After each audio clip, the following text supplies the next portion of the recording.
नमस्कार दोस्तों, ये है राज कंप्यूटर बैतूल और हम लोग मई के एग्जाम के लिए ये सीरीज पढ़ रहे हैं। इस सीरीज में आज हमारे पास में है 6 नंबर का वीडियो।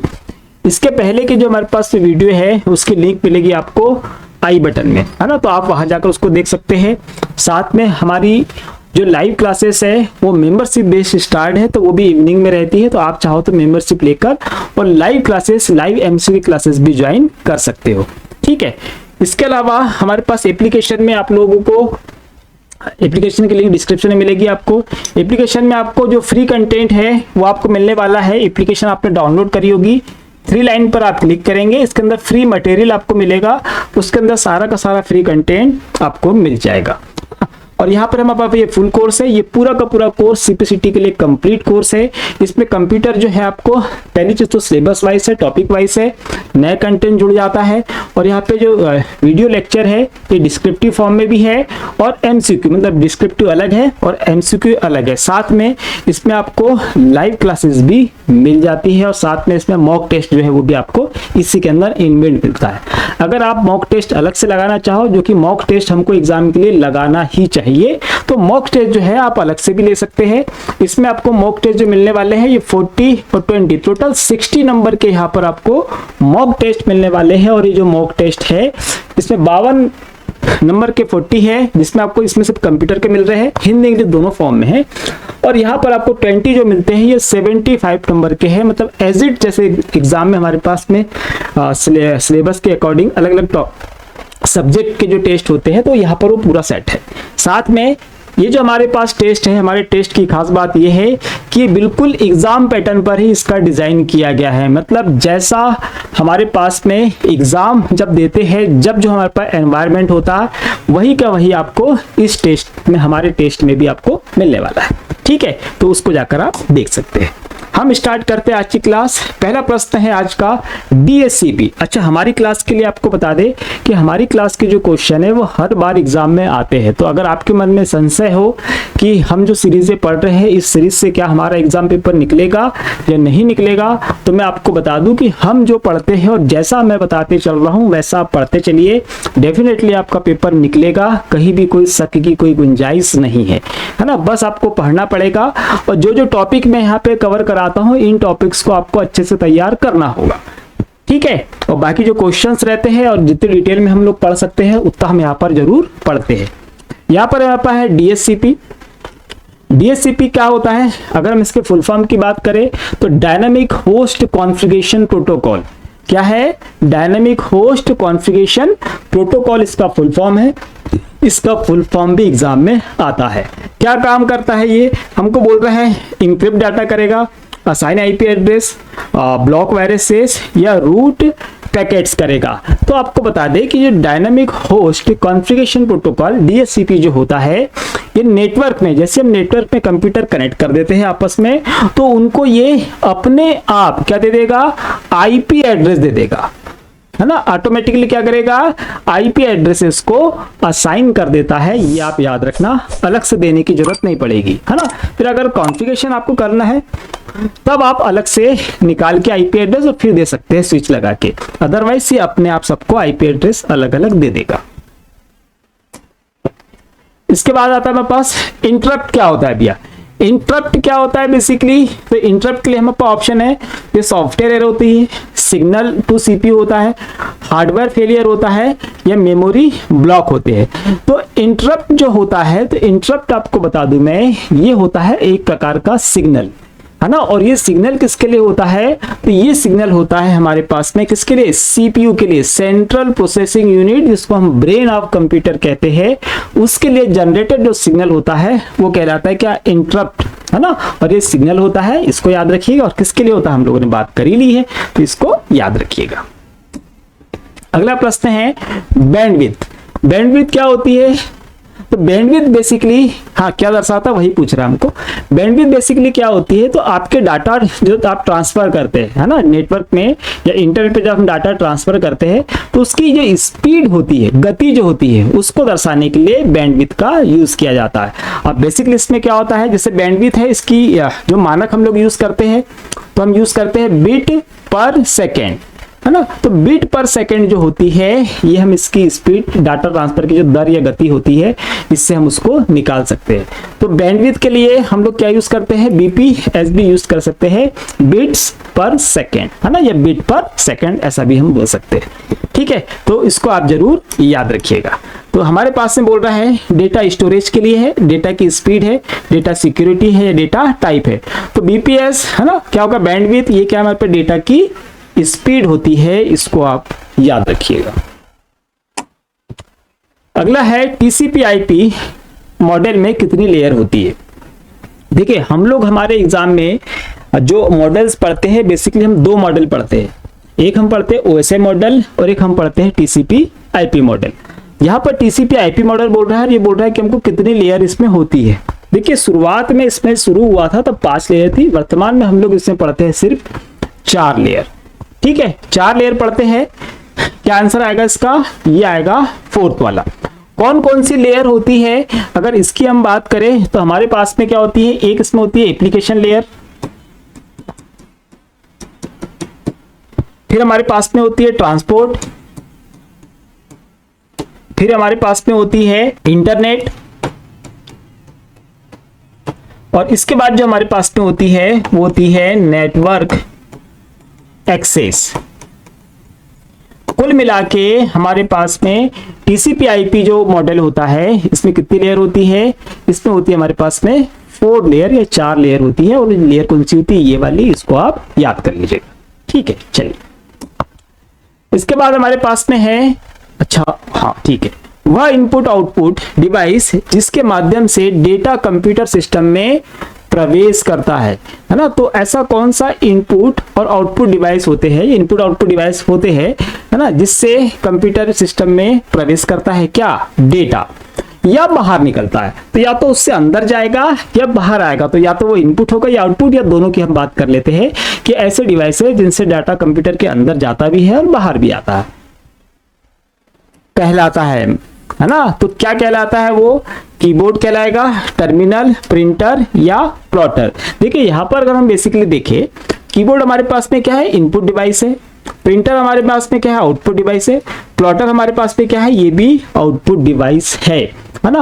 और इन दोनों डिवाइसेस को, है ना, हम लोग कनेक्ट कहाँ करते हैं, दोनों डिवाइसेस को हम पोर्ट के थ्रू कनेक्ट करते हैं और उन्हीं को हम बोलते हैं क्या, टर्मिनल, है ना। एक छोटा सा एग्जांपल देख लीजिए, जैसे हम लोगों ने नाम सुना है छत्रपति शिवाजी टर्मिनल, है ना। तो बेसिकली क्या है, वो एक एयरपोर्ट है। वहां से क्या होगा, तो हमारे देश से अगर बाहर इंटरनेशनल फ्लाइट अगर आपको लेनी है तो हमारे देश से वहीं से बाहर जाया जा सकता है, और कोई बाहर से हमारे देश में आना चाहता है तो उसी एयरपोर्ट पर वो आ सकता है ना। इसीलिए उसको हम क्या बोल रहे हैं, छत्रपति शिवाजी टर्मिनल। तो वैसे ही टर्मिनल हमारे पास में कहा है तो कंप्यूटर में भी होता है ना, जिसमें इनपुट और आउटपुट डिवाइसेस जो है वो कनेक्ट रहते हैं। ठीक है, तो इसको याद रखिए। अगला है नेटवर्क में डेटा को पैकेट में बदलने की प्रक्रिया। ठीक है, नेटवर्क की बात कर रहा है, उसमें जो डेटा है उसको किससे बदलेगा, पैकेट में। देखिए जब भी हमारे पास नेटवर्क में डेटा हम लोग ट्रांसफर करते हैं तो क्या होता है, वो छोटे छोटे भागों में ऐसे बढ़ते हुए जाता है। छोटे छोटे कैसे करेगा, है ना, अगर हम उसको यहाँ से यहाँ भेज रहे हैं तो कैसे जाएगा, छोटे छोटे भागों में, बहुत छोटे छोटे भागों में कटेगा, टूटेगा और फिर जाएगा। तो ये हमारे पास में जो होता है, डेटा को छोटे छोटे भाग जो होते हैं, डेटा के छोटे छोटे भाग जो होते हैं, ये क्या कहलाते हैं, ये कहलाते हैं पैकेट्स। ठीक है, प्रश्न ये बोल रहा है कि नेटवर्क में डेटा पैकेट्स को बदलने की, मतलब इनको छोटे छोटे भागों में बांटने की जो प्रक्रिया होगी या प्रोसेस होगी वो क्या कहलाएगी। हमको बोल रहा है इनकोडिंग, पैकेट स्विचिंग, इंक्रिप्शन या राउटिंग। देखिए यहाँ पे अगर हम बात करें इनकोडिंग की, है ना, तो इनकोडिंग में क्या होगा, हमारे पास डाटा को इनकोड किया जाएगा। फिर हमारे पास में अगर इंक्रिप्शन की बात करें तो डेटा को विशेष प्रकार के चिन्हों में या साइफर टेक्स्ट का प्रयोग करके विशेष प्रकार के चिन्हों में बदला जाएगा। राउटिंग क्या होता है, तो जो डेटा होता है छोटे छोटे भागों में बांटा हुआ है, पैकेट्स में है, तो इनको किस रास्ते से भेजा जाएगा ये डिसाइड करने का काम किसका है, राउटिंग का। और वो जिस रास्तों से भेजता है तो ये ऑल ओवर ये प्रोसेस जो कहलाती है, जो राउटर के द्वारा की जाती है वो कहलाती है राउटिंग, है ना। डेटा को अलग अलग रास्तों से भेजने की प्रक्रिया राउटिंग कहलाती है।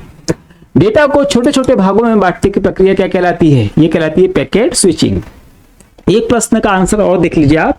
प्रश्न अगर आया कि डेटा को छोटे छोटे भागों में, है ना, या पैकेट के रूप में बांटता कौन है ना, तो वो याद रखना कि डेटा को छोटे छोटे भागों में बांटने का काम किसका है, वो है टीसीपी का, ट्रांसमिशन कंट्रोल प्रोटोकॉल।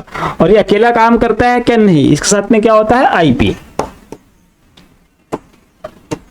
क्या होगा, टीसीपी क्या करेगा, इनको छोटे छोटे भागों में बांट देगा, है ना, और हर भाग पे क्या लग के जाएगा, आईपी एड्रेस लगते जाएगा, है ना, ताकि वो रास्ते में कहीं भटके नहीं, सीधे उसी एड्रेस पर पहुंचे, डेस्टिनेशन पर पहुंचे। तो याद रखना कौन बांटेगा, टीसीपी बांटेगा। ये प्रोसेस क्या कहलाएगी, पैकेट स्विचिंग कहलाएगी। बस, है ना, प्रश्न का राइट आंसर यही। अगला है, दूरस्थ कंप्यूटर को जोड़ने के लिए किस विधि का उपयोग किया जाता है। दूर दूर कोई कंप्यूटर है, उनको आपस में आपको क्या करना है, जोड़ना है ना। तो हम जाहिर सी बात है इसमें हम लोग क्या यूज कर सकते हैं, अगर पास में होंगे तो हम क्या बनाते हैं, नेटवर्क। दूर में होंगे तो हम बड़ा नेटवर्क बनाएंगे, या फिर हम क्या करेंगे, इसमें इंटरनेट के माध्यम से हम इन दूर स्थित कंप्यूटरों को आपस में जोड़ सकते हैं। यहाँ पे क्या बोल रहा है हमको बोल रहा है डिवाइस, डायल अप, डायग्नोस्टिक और लॉजिक सर्किट। तो सर्किट तो इतना बड़ा हम बना नहीं सकते, उसको डायग्नोस्टिक भी नहीं कर सकते, या डिवाइसों के माध्यम से भी हम लोग नहीं जोड़ सकते। हम लोग क्या करेंगे, हम लोग कनेक्शन स्थापित करेंगे, और वो कनेक्शन यहाँ पर दिया हुआ है, कौन सा है, डायल अप कनेक्शन। तो डायल अप कनेक्शन के द्वारा हम इन दो कंप्यूटरों को आपस में जोड़ देंगे। इसके अलावा जो हमारे पास कनेक्शन होते हैं डायल अप के अलावा, है ना, क्या होता है हमारे पास में, एक होता है लीज्ड लाइन, लीज्ड लाइन होता है, एक हमारे पास में होता है आईएसडीएन, और एक हमारे पास में उसके बाद जो हम यूज करते हैं वो होता है ब्रॉडबैंड कनेक्शन, है ना, जिसमें हम डीएसएल और एडीएसएल पढ़ते हैं, है ना, डायनामिक और डिजिटल सब्सक्राइबर लाइन और एडवांस डिजिटल सब्सक्राइबर लाइन, उसको पढ़ते हैं हम लोग कहाँ पे, ब्रॉडबैंड में। तो अब ये भी क्या है, ये भी हमारे पास में कनेक्शन है, जैसे डायल अप कनेक्शन है वैसे ही इनकी तुलना में डायल अप कनेक्शन बहुत ज्यादा स्लो चलता है, ये भी याद रखिएगा, है ना। दो दूर स्थित कंप्यूटर को जोड़ना है तो हम कनेक्शन का प्रयोग करते हैं।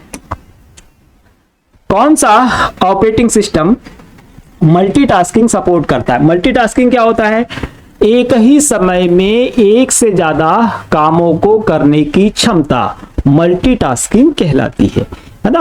और अगर मल्टी प्रोसेसिंग पूछेगा तो एक ही समय में एक से ज्यादा प्रोसेस अगर हो रही है तो मल्टी प्रोसेसिंग कहलाएगा। मल्टी यूजर क्या होता है, एक ही समय में एक से ज्यादा यूजर अगर काम कर सकते हैं एक ही जगह पर एक ही कंप्यूटर में, तो वो क्या होगा, मल्टी यूजर ऑपरेटिंग सिस्टम होगा। ठीक है, तो अब हमारे पास में क्या है, यहाँ पर मल्टीटास्किंग मतलब सिर्फ काम की बात हो रही है। ऐसा कौन सा यहाँ पर ऑपरेटिंग सिस्टम है जिसमें हम क्या कर सकते हैं, मल्टीटास्किंग, एक से ज्यादा काम कर सकते हैं। हमारे को क्या बोल रहा है, एमएस डॉस, और यहाँ पर भी क्या लिखा है, डॉस, मतलब बात तो एक ही हो रही है। डिस्क ऑपरेटिंग सिस्टम और डिस्क ऑपरेटिंग सिस्टम जो कि कमांड लाइन इंटरफेस पे चलता है, और इसमें एक समय में हम केवल एक काम कर सकते हैं।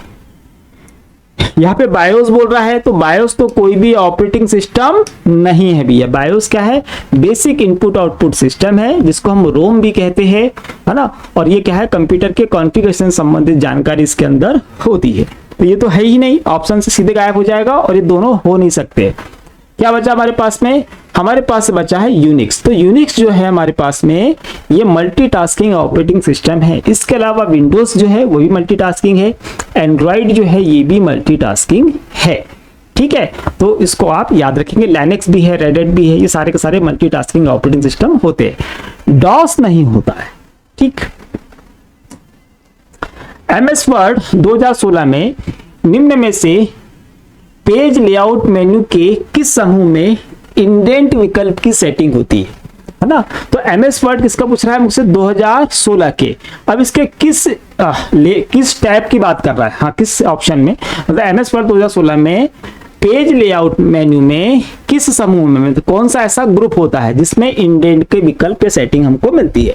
बेसिकली इंडेंट क्या होता है, तो याद रखिएगा इंडेंट हम लोग एमएस वर्ड की अगर बात करें, इस तरीके से हमारा एमएस वर्ड का पेज होता है। यहां पर हमारे पास में क्या होता है, कर्सर होता है। तो कर्सर और फिर ये हमारी पेज की क्या है, बॉर्डर। तो कर्सर और पेज की बॉर्डर के बीच की ये जो दूरी होती है ये कहलाती है इंडेंट, है ना। तो नॉर्मली हम लोग हाशिए की बात करते हैं कि हमने हाशिया अलग कर दिया, उसमें हम लिखते नहीं है, उसके अंदर अंदर लिखते हैं, तो वैसे ही ये जो हिस्सा रहता है 1 इंच का होता है बाय डिफॉल्ट, और इसमें हम लोग नहीं लिख पाते। ठीक, तो इस इंडेंट को कम या ज्यादा हम लोग करते हैं, तो हम इंक्रीज इंडेंट और डिक्रीज इंडेंट भी फिर यहाँ पर पढ़ते हैं। रही बात कि ये हमको किस समूह में मिलेगा या किस ग्रुप में मिलेगा, तो इंडेंट बेसिकली हम देते किसको है।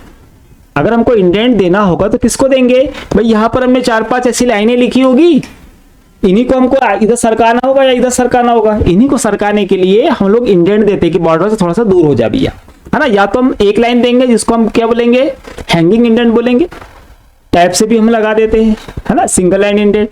या फिर हम पूरे पैराग्राफ को सेलेक्ट करके क्या करेंगे, इस तरफ सरका सकते हैं। तो बेसिकली हमारे पास यहाँ पे ये जो लाइनें लिखी होगी, ये होगी क्या, एक तरह का पैराग्राफ होगी, 4-5 लाइनें लिखी होगी, पैराग्राफ होगी। तो इंडेंट की जो सेटिंग है ये रिलेटेड है किससे, पैराग्राफ से। तो किस समूह में मिलने वाली हमको ये, बिल्कुल ये कहाँ मिलेगी हमको, ये मिलेगी पैराग्राफ वाले ग्रुप के अंदर ही हमको इंडेंट मिल जाती है, होम टैब पर ही मिल जाती है। ठीक है,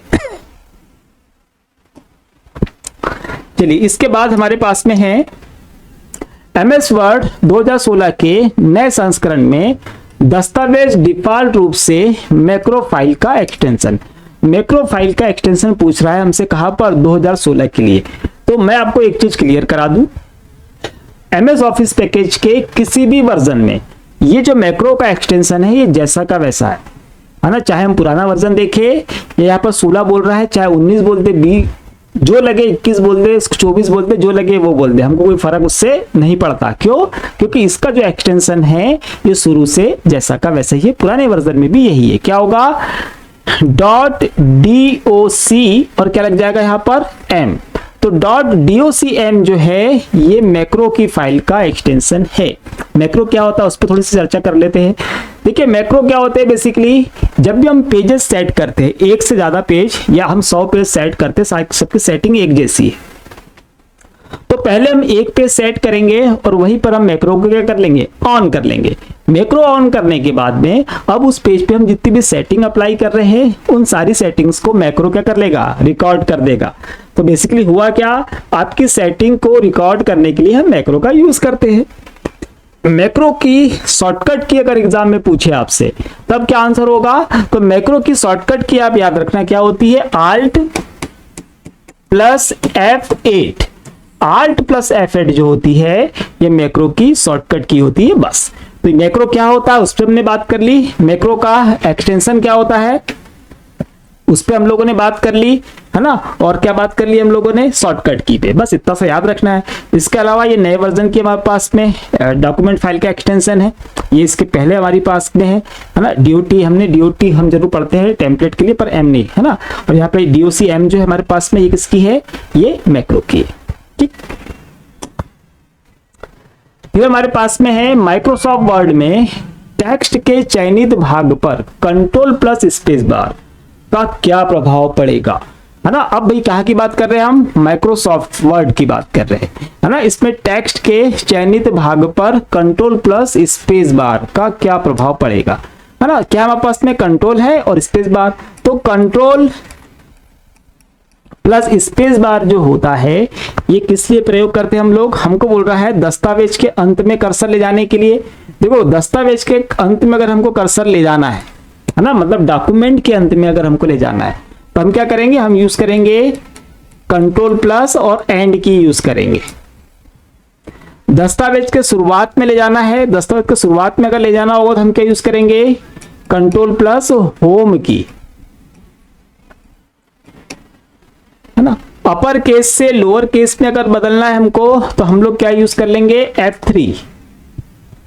हमको बोल रहा है चयनित टेक्स्ट पर सभी फॉर्मेट को क्लियर करना, तो चयनित टेक्स्ट पर सभी फॉर्मेट को अगर हमको क्लियर करना होगा तो हम लोग क्या यूज करने वाले, हम लोग यूज करने वाले हैं Ctrl + स्पेस बार। कहने का मतलब ये है चयनित मतलब जो टेक्स्ट आपने सेलेक्ट किया है उस पे जो भी आपने फॉर्मेट दी है, बोल्ड किया है, इटैलिक किया है, अंडरलाइन, कलर वलर जो भी आपने उस पे किया है उस सभी को ये क्या कर देगा, क्लियर कर देगा। और क्लियर करने के बाद कैसा बना देगा, एज इट इज जैसा पहले था, आपने टाइप जिस समय किया था वैसा का वैसा वो कर देगा, है ना। कई बार हो जाता है ना गलत सेटिंग से कुछ का कुछ बन जाता है, तो वापस क्या कर सकते हैं हम उसको रीसेट कर सकते हैं या उसके फॉर्मेट को हटा सकते हैं, टाइपिंग वाला नहीं मिटेगा।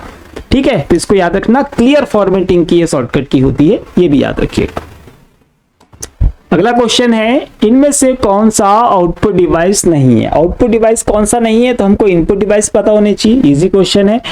जितने भी इनपुट डिवाइसेस हैं सबके नाम याद कर लीजिए और आउटपुट डिवाइसेस के नाम याद कर लीजिए, है ना। इस तरह का एक क्वेश्चन हमारे एग्जाम में आता ही है, लगभग पिछला पेपर भी देखेंगे तो उसमें पूछे गए हैं।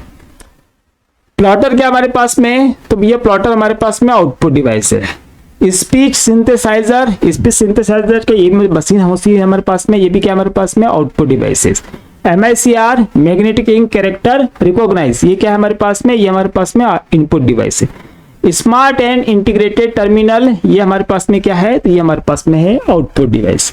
अब क्या बचा हमारे पास में? प्रश्न पूछ रहा है इनमें से कौन सा आउटपुट डिवाइस नहीं है, तो नहीं कौन सा बचा हमारे पास में? ये वाला, मतलब MICR जो है ये क्या है? इनपुट डिवाइस है। कहाँ यूज करते हैं हम लोग इसको? हम यूज करते हैं बैंक में, जो चेक होता है तो चेक के नीचे MICR नंबर हमारे पास होता है वहां पर। वोलेटाइल मेमोरी का उदाहरण चलिए, वोलेटाइल मेमोरी क्या होती है वो देख लीजिए। देखिए, वोलेटाइल जो वर्ड हम लोग यूज करते हैं वो बेसिकली कहाँ यूज करते हैं?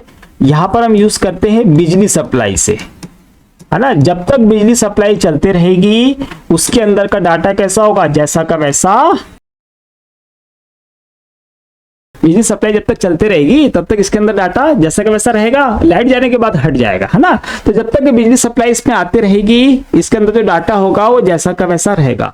लेकिन जैसे हमने क्या कर दिया, बिजली की पावर सप्लाई बंद कर दी, लाइट चली गई, ये हमने बंद कर दिया, तो वोलेटाइल जो मेमोरी होती है उसके अंदर का जो डाटा होता है वो कैसा होता है? अपने आप मिट जाता है, ठीक है। तो वोलेटाइल का संबंध किससे है? बिजली से है। जब तक बिजली जारी है डाटा रहेगा, बना हुआ रहेगा, बिजली बंद कर देंगे डाटा अपने आप हट जाएगा। यहां पर हमारे पास में है CD रोम, है ना। CD रोम बेसिकली क्या है? ये हमारे पास में रोम है, रीड ओनली मेमोरी, मतलब किसी CD में अगर डाटा रखा हुआ है तो बिजली रह नहीं रहे उससे क्या फर्क पड़ता है, उसके अंदर डाटा तो एक बार में डाल दिया, जैसा का वैसा रहने वाला है। यहाँ पर रैम है, रोम है और हार्ड डिस्क है। अगर हार्ड डिस्क की बात करें तो हार्ड डिस्क के अंदर का डाटा भी रहता है ना, हम कंप्यूटर बंद करते हैं तब भी वैसा का वैसे रहता है। रोम क्या है? रीड ओनली मेमोरी, यहाँ पे मिला था रीड ओनली मेमोरी। तो रीड ओनली मेमोरी क्या होगी? इसको चेंज नहीं किया जा सकता, और जिसको चेंज नहीं किया जा सकता वो हटेगा भी नहीं। तो बेसिकली हमारे कंप्यूटर में जो रोम हम लोग यूज करते हैं उसके बिजली की सप्लाई से उसका कोई लेना देना नहीं है, वो डाटा हमेशा बना रहने वाला है। तो याद रखेंगे, रोम, CD रोम और हार्ड डिस्क, इसके अंदर क्या है? डाटा रहता है। और ये तीनों हमारे पास में कैसी है? स्थायी स्टोरेज डिवाइसेस है। अगर हम बात करें रोम की तो सॉरी रैम की, तो रैम क्या होगा? रैम हमारे पास में क्या है? ये है वोलेटाइल। इसके अंदर की जो सूचनाएं होती है जैसी लाइट जाती है डाटा हट जाता है। इसलिए हम बोलते हैं ना, अगर टाइपिंग कर रहे हैं MS वर्ड में तो बार बार क्या करते रहेंगे आप? बार बार सेव करते रहेंगे, उसको याद रखिएगा। हालांकि MS Word, Excel, MS Office जो पैकेज होता है उसमें 10 मिनट के बाद ऑटो सेव का ऑप्शन होता है ना। आपने जो भी टाइप किया होगा तो 10-10 मिनट में, हर 10 मिनट में वो खुद को सेव करते चलता है ना, बाद में आप उसको रिकवर कर सकते हैं।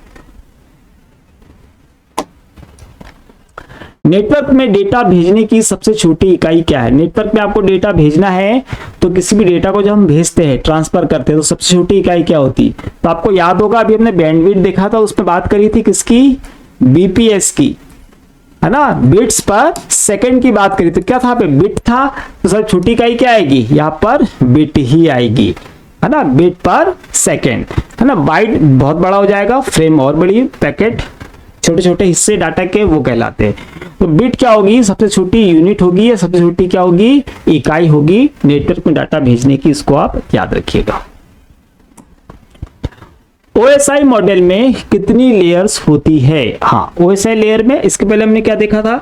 TCP/IP देखा था, उसमें 4 लेयर देख ली थी। अब हमको बोल रहा है वो OSI में, तो OSI में कितनी होती है भैया? टोटल 7 लेयर होती है। कौन कौन सी होती है? तो इसमें होती है भैया, नीचे से शुरू करते हैं हम लोग, है ना। सबसे पहले क्या होती है? फिजिकल लेयर, उसके बाद में डेटा लिंक लेयर, इसके बाद में नेटवर्क, है ना, इसके बाद में क्या? ट्रांसपोर्ट लेयर, इसके बाद सेशन लेयर, सेशन के बाद में प्रेजेंटेशन, और प्रेजेंटेशन के बाद जो हमारे को मिलती है वो क्या मिलेगी? वो मिलेगी हमको एप्लीकेशन। 1 2 3 4 5 6 और ये कितनी हो गई? 7 लेयर। तो तो टोटल हमारे पास में 7 लेयर होती है, इसको आप याद रखेंगे। ठीक है, चलिए पिंग कमांड किसके लिए होती है? पिंग, PING, है ना। देखिए पिंग कमांड बेसिकली क्या होती है, ये चलती है कमांड लाइन इंटरफेस पे, और इसमें होता है क्या है, IP एड्रेस, है ना। तो पिंग कमांड का यूज करते हैं, इसके सामने हम लिख देते हैं, क्या लिख देते हैं, पिंग, PING, पिंग। कहां से चलाएंगे इसको हम चला लेंगे रन से, है ना। और दूर स्थित किसी कंप्यूटर का क्या होगा, ये IP एड्रेस होगा। तो पिंग से क्या करते हैं हम लोग कि दूर कोई कंप्यूटर है, वो चल रहा है कि नहीं चल रहा है, कनेक्टिविटी बराबर बनी हुई है या नहीं है, उसको चेक करने के लिए पिंग कमांड का यूज करते हैं, है ना। कई बार कोई हमारे आसपास ही कोई रहता है, सोया रहता है, तो हम उसको पिन टोस देते हैं, तो क्या हुआ, पिंग का नाम जगा दिया, प्रॉपर कनेक्टिविटी बना के रखो यहाँ पर, है ना। कहने का मतलब बस उतना सा है। तो याद रखेंगे पिंग कमांड का यूज हम लोग दूर कोई कंप्यूटर होगा तो उसकी कनेक्टिविटी को क्या करेंगे, चेक करने के लिए हम लोग यूज करते हैं। कमांड लाइन इंटरफेस पे चलता है, मतलब डॉस पे चलेगा। और पिंग का यूज या कमांड लाइन इंटरफेस का यूज करने वाला एक प्रोटोकॉल हमारे पास में है, और वो याद रखना क्या है, टेलनेट, है ना। तो इसको याद रखना, ये दूर स्थित किसी कंप्यूटर को रिमोटली एक्सेस करने के लिए यूज किया जाता है, और ये भी किस पे चलेगा, CLI पर। सबसे सुरक्षित टोपोलॉजी कौन सी होती है? देखिए टोपोलॉजी तो सारी हमारे पास में, बस है, रिंग है, स्टार है, हाइब्रिड है, रिंग है ना, ये सारी टोपोलॉजी हमारे पास में होती है। सबसे सुरक्षित टोपोलॉजी, तो सबसे सुरक्षित टोपोलॉजी ऐसी टोपोलॉजी होगी जिसमें कैसा होगा, हमारा कनेक्टिविटी कैसी होगी, प्रॉपर होगी, है ना। तो ऐसा टोपोलॉजी जिसमें हमारे सारे कंप्यूटर जो होंगे, बचे हुए सारे कंप्यूटर से आपस में कैसे होंगे, डायरेक्ट कनेक्ट होंगे, बीच में किसी भी चीज की हमको आवश्यकता नहीं होने वाली है। तो यहाँ पर जब कनेक्टिविटी हम बनाते हैं तो जितने भी कंप्यूटर होते हैं वो इस तरीके से सारे आपस में कैसे होते हैं, जुड़े होते हैं। तो ये जो टोपोलॉजी आपके सामने बन के आई है, यही हमारे प्रश्न का राइट आंसर है ना। इसमें क्या हो रहा है कि जैसे ये कंप्यूटर है, तो अब बचे कितने यहाँ पर, 4 कंप्यूटर। देखो इस कंप्यूटर से 1 2 3 4 चारों केबल निकली हुई है ना, इस कंप्यूटर से भी चारों, मतलब यहाँ पे जितने भी कंप्यूटर है उनसे ये वाला कंप्यूटर डायरेक्ट जुड़ा है, ये बाकी सबसे डायरेक्ट जुड़ा है, ये बाकी सबसे। तो ये टेक्नोलॉजी जो होती है, ये वाली जो हमारे पास टोपोलॉजी होती है, ये सबसे सुरक्षित मानी जाती है। ठीक है, तो बस इसको याद रखिएगा। क्या आएगा इसका आंसर, इसका नाम है भैया मेश, है ना। तो मेश टोपोलॉजी को आप अच्छे से याद रखिएगा। अगला है स्टार टोपोलॉजी में सेंट्रल डिवाइस क्या होता है। तो स्टार टोपोलॉजी की हम बात करें तो सबसे ज्यादा प्रयोग में लाई जाने वाली टोपोलॉजी यही है। ठीक, अब इसमें सेंटर मतलब कि जब भी हम इस टोपोलॉजी को बनाते हैं तो इस तरीके से हम क्या करते हैं, कंप्यूटर को आपस में कनेक्ट करते हैं, और कनेक्ट करने के लिए क्या करते हैं, तो हम इसमें सेंटर में, है ना, इस तरीके से क्या लगाएंगे, एक डिवाइस लगाएंगे, और इससे क्या होगा, फिर ये सारे कंप्यूटर आपस में कनेक्ट हो जाएंगे। तो ये क्या होता है, इस पर हम यूज कर सकते हैं किसको, हब को यूज कर सकते हैं, सबसे ज्यादा हब यूज किया जाता है, या फिर हम क्या यूज करते हैं, स्विच। या तो हम हब को यूज कर सकते हैं या फिर स्विच को यूज, बड़ा नेटवर्क हो तो स्विच का यूज करेंगे, अच्छा बनाना हो तो, नहीं तो नॉर्मली हम हब का प्रयोग करके और नेटवर्क बना लेते हैं। तो ये जो सेंटर में हमारे पास में होता है, सेंटर डिवाइस जो होता है हमारे पास में, वो क्या होता है, या तो स्विच होगा या हब होगा। यहाँ पे अगर हम राउटर की बात करें तो राउटर बेसिकली 2 अलग अलग नेटवर्क को जोड़ने के काम में आता है। दूसरी चीज क्या करता है, ये राउटिंग करता है, मतलब डेटा के छोटे छोटे पैकेट्स को उनके डेस्टिनेशन तक पहुंचाने का काम किसका है, राउटर का है। मॉडेम क्या करता है, तो मॉडेम एनालॉग सिग्नल को डिजिटल सिग्नल में और डिजिटल सिग्नल को एनालॉग सिग्नल में बदलने के लिए प्रयोग करते हैं। मोस्टली इसका प्रयोग हम कहाँ करते हैं, तो इंटरनेट कनेक्शन स्थापित करने के लिए इसका प्रयोग किया जाता है। ब्रिज क्या होता है, तो ब्रिज जो हमारे पास में होता है, ये नेटवर्क, छोटे छोटे नेटवर्क के सेक्शंस होते हैं, उनको जोड़कर एक बड़ा नेटवर्क बना देंगे, या फिर किसी बहुत बड़े नेटवर्क को छोटे छोटे सेक्शंस में अगर बांटना होगा तो ब्रिज का यूज करते हैं। उससे होता क्या है, छोटे रास्ते रहते हैं, डाटा जल्दी पहुंच जाता है। ठीक, उसके लिए डीएनएस का मुख्य कार्य क्या है, डीएनएस का फुल फॉर्म हमको पता ही है, क्या है, डोमेन नेम सिस्टम। क्या करता है ये, तो जो हमारे पास में आईपी एड्रेसेस होते हैं, है ना, उनको क्या करेगा, डोमेन नेम में बदलेगा। आईपी एड्रेस मतलब मान लो मैं यही वाला लिख देता हूं 192.168.1.1, ये आईपी एड्रेस मैंने लिख दिया। और डोमेन नेम क्या कौन से होते हैं, जैसे मान लो ये है आपका गूगल .com। तो google.com जो हो गया ये डोमेन नेम हो गया, और डोमेन नेम वास्तव में होता क्या है, इस तरह का आईपी एड्रेस होता है। ठीक है, तो इस आईपी एड्रेस को, क्योंकि नंबर में हमारे लिए याद रखना कठिन है, कितने याद रखेंगे, तो इस नंबर को किस में बदलेगा, इस डोमेन नेम में बदलेगा। कौन, DNS, है ना, ये क्या आपके पास में डोमेन नेम है। तो ये आईपी एड्रेस को डोमेन नेम में बदलने का काम किसका है, DNS का है। तो ये आपको याद रखना है, फुल फॉर्म याद रखना, डोमेन नेम सिस्टम। साथ ही इनका रिकॉर्ड भी अपने पास रखता है, किन्हीं भी दो कंप्यूटर का डोमेन नेम एक जैसा नहीं होगा। क्या करता है वो, encrypt data, convert domain to IP. तो यही कन्वर्ट डोमेन को क्या करेगा, वो आईपी में बदल देगा, बस। HTTP किस लेयर पर का प्रोटोकॉल है ना, हाइपर टेक्स्ट ट्रांसफर प्रोटोकॉल। अगर हम ध्यान दें, अगर हम उसको छोड़ दें कौन सी लेयर की बात है ना, तो हमने देखा है कि HTTP हमको कहाँ मिलता है, वेब ब्राउजर में। ठीक है, वेब ब्राउजर में जब भी हम किसी वेबसाइट का एड्रेस डालते हैं तो उस एड्रेस के सामने HTTP या HTTPS लिखा हुआ आ जाता है, मतलब कहाँ चलेगा वो, वेब ब्राउजर पर। और वेब ब्राउजर क्या है, तो वेब ब्राउजर एक एप्लीकेशन सॉफ्टवेयर है। ठीक है, वेब ब्राउजर क्या है, एक एप्लीकेशन सॉफ्टवेयर है। अब एप्लीकेशन सॉफ्टवेयर है तो कौन सी लेयर पर रहेगा, वो एप्लीकेशन की ही लेयर पे तो रहेगा। ठीक है, तो आप ऐसे आंसर याद कर सकते हैं बहुत इजी तरीके से, कोई दिक्कत नहीं आएगी। तो HTTP कहाँ पे होगा, ये होगा हमारे पास में एप्लीकेशन लेयर पे। मैक एड्रेस कितने बिट का होता है ना, मैक एड्रेस बेसिकली क्या है हमारे पास में, तो हमारे कंप्यूटर का जो फिजिकल एड्रेस होता है वो मैक एड्रेस कहलाता है। तो ये मोस्ट रिपीटेड और कॉमन क्वेश्चन है, बार बार एग्जाम में आता है, अच्छा क्वेश्चन है ना। मैक एड्रेस क्या होता है, तो मैंने बता दिया कि हमारे कंप्यूटर का फिजिकल एड्रेस। अगर वही लॉजिकल एड्रेस पूछता तो हमारे कंप्यूटर का लॉजिकल एड्रेस क्या होता है, वो उसका आईपी एड्रेस होता है। ठीक, कितने बिट का होता है ये पूछ रहा है, तो जो मैक एड्रेस होता है वो होता है 48 बिट का। ठीक है, और जब हमारे पास में आईपी एड्रेस होता है तो आईपी एड्रेस हमारे पास में आईपी एड्रेस वर्जन जो 4 होता है ये होता है 32 बिट का, और आईपी वर्जन 6 जो होता है ये 128 बिट का होता है। ठीक है, और मैक एड्रेस कितने बिट का है, 48 बिट का, याद रखिएगा।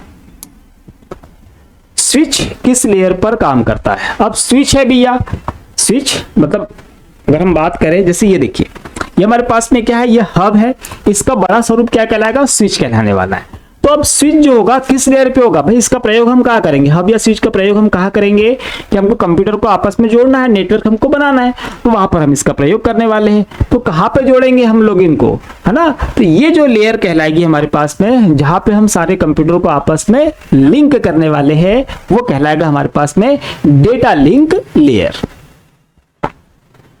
ठीक है, तो याद रखना, हब का पूछे या स्विच का पूछे, दोनों कहां पर है आपके पास में, डेटा लिंक लेयर पे। फिर है which layer is responsible for error detection, error detection के लिए कौन सी एरर जिम्मेदार है, तो एरर डिटेक्शन के लिए कौन सी लेयर जिम्मेदार है ये आपको बताना है। तो एरर डिटेक्शन के लिए सबसे पहले हम जिस लेयर को उत्तरदायी मानने वाले हैं वो है हमारे पास में कौन सी, वो है डेटा लिंक लेयर। तो डेटा लिंक जो लेयर होती है इसी पर सबसे पहले हम क्या करेंगे भाई, कोई भी एरर आएगा तो सबसे पहले हम क्या करने वाले हैं, हम लोग सबसे पहले चेक करेंगे कि केबल बराबर लगा है कि नहीं, कंप्यूटर आपस में कनेक्टेड है कि नहीं, वही चीज हम लोग देखने वाले हैं। तो याद रखिएगा कहाँ की बात हो रही है, डेटा लिंक लेयर की ही बात हो रही है, जहाँ पे हमने भी हब लगाया था, स्विच लगाया था, उसी लेयर की बात है ना। सबसे पहले यहाँ चेक करेंगे, उसके बाद फिर हम बाकी जगह जाएंगे। कौन सा OSI रियल टाइम सिस्टम का उदाहरण है ना, यहाँ पे ऑपरेटिंग सिस्टम दिए हैं और हमसे बोल रहा है कि कौन सा ऑपरेटिंग सिस्टम, क्या है, RTOS है, रियल टाइम ऑपरेटिंग सिस्टम है। तो यहाँ पे हमारे पास में बोल रहा है विंडोज, लाइनेक्स, VxWorks और MS-DOS। तो इनमें से कौन सा ऑपरेटिंग सिस्टम है जो रियल टाइम ऑपरेटिंग सिस्टम है, मतलब एक ही समय यहाँ कुछ परिवर्तन किया तो वहां अपने आप परिवर्तन हो जाए, इतना कैपेबल कौन सा है। हमारे पास में इस प्रश्न का जो राइट आंसर है, याद रखना क्या है, VxWorks। ये रियल टाइम ऑपरेटिंग सिस्टम होता है, इसको आप याद रखेंगे। साथ ही अब आपका काम बढ़ गया, आपको ऑपरेटिंग सिस्टम कौन कौन से कितने कितने प्रकार के होते हैं इसको ढूंढ कर लिस्ट बनाकर तैयार कर लेंगे। मल्टीटास्किंग कौन से ऑपरेटिंग सिस्टम होते हैं, मल्टी प्रोसेसिंग कौन से होते हैं, मल्टी यूजर कौन कौन से होते हैं, और रियल टाइम कौन कौन से होते हैं, इनकी एक लिस्ट बनाएंगे और आप याद कर लेंगे। सिंगल यूजर के तो बहुत कठिन नहीं है, याद नहीं भी करोगे तो याद हो जाएगा। MS DOS को आप बता दोगे या आप NT को बता दोगे, लेकिन यहाँ पर आपको बताना है किसके लिए, रियल टाइम के लिए। तो इसकी सूची आप बना लेंगे सभी की और उसको अच्छे से याद कर लीजिएगा, 1 नंबर मिलेगा। कॉन्टेक्स्ट स्विचिंग क्या होता है ना? तो जो कॉन्टेक्स्ट स्विचिंग है ये वर्ड जुड़ा है किससे भी, या ये जुड़ा है CPU से, है ना। तो कॉन्टेक्ट स्विचिंग क्या होती है, तो जब भी हमारे पास में 2 प्रोसेस होती है A और B, है ना, या हो सके C, मल्टीपल प्रोसेस जब हमारे पास में होती है तो उन 2 प्रोसेसेस के बीच में स्विच करना, है ना, कि इस प्रोसेस में गए फिर इसमें गए इसमें गए। ये काम किसका है, मैंने पहले बता दिया किसके लिए है, CPU के लिए। तो 2 प्रोसेसेस के मध्य CPU क्या करेगा, स्विच करेगा। तो क्या कहलाएगा हमारे पास में, वो कहलाएगा कॉन्टेक्ट स्विचिंग कहलाएगा। ठीक है, कहां पर बोल रहा है हमको, between user, between process, between file और बिटवीन डिवाइस। तो मैंने बताया आपको किसके लिए, 2 प्रोसेस के बीच में क्या करेगा, वो स्विच करेगा वहां के लिए। ठीक है, बस इतना से याद रखिए। चलिए, तो ये हो गया हमारी आज की क्लास, और ये मई के एग्जाम के लिए है। चैनल को सब्सक्राइब जरूर करें। क्या जाता सब्सक्राइब करने में, सब्सक्राइब कर दो, notification bell icon notification bell को ऑन कर दो, तो जब भी क्लास स्टार्ट होगी आपको मिल जाएगी, है ना। तो उस पर क्या होगा, आपके नंबर अच्छे कंटेंट जो है वो तैयार हो जाएंगे। तो चैनल को सब्सक्राइब जरूर करें, इससे हमारा हौसला बढ़ेगा, है ना, और उससे हम और अच्छा कंटेंट लेकर आएंगे, है ना। और वीडियो को शेयर कर दीजिए, बाकी लोगों तक पहुंचा दीजिए।